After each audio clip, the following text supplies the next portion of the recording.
ஜாடி வந்து க்ளீனாக துடைச்சிட்டு வெயிலில் காய வச்சுட்டு தான் போடணும். கொஞ்சம் தண்ணி இருந்துச்சுன்னா கூட நம்ம போட்டது இவ்வளோ நாள் கஷ்டப்பட்டு போட்டது வந்து வீணாக போயிடும். ஸோ இப்போ வந்து பார்த்திங்கன்னா சூப்பராக வந்து பாருங்கள், ஆயிலெல்லாம் பர்ஃபெக்டாக வந்து அவ்வளோ சூப்பராக இருக்குது.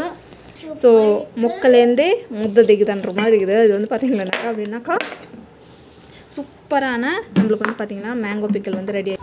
உப்பு காரம் எல்லாமே வந்து பர்ஃபெக்டாக வந்து கரெக்டாக இருக்குது. ஸோ இப்போ வந்து பார்த்திங்களான்னா இதில் வந்து ஷிஃப்ட் பண்ணிக்கலாம்.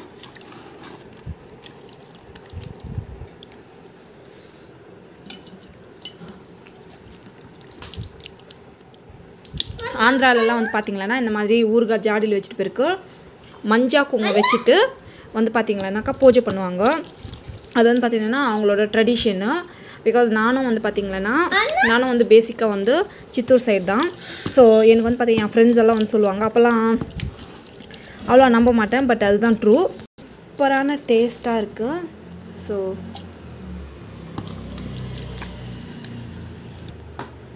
ஸோ இது மாதிரி வந்து ஷிஃப்ட் பண்ணிக்கணும். நெக்ஸ்ட் இன்னொன்று வந்து பார்த்திங்கன்னா ஃபார்முக்கெல்லாம் ஒர்க்குக்கெல்லாம் போவாங்க இல்லையா, ஸோ அவங்கெல்லாம் வந்து பார்த்திங்கன்னா எங்கள் ஆயா எஸ்பெஷலி.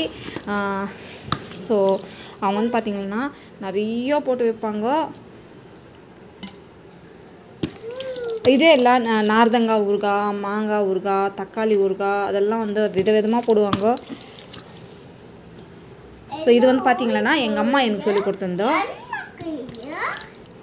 நல்லா இருக்குதா?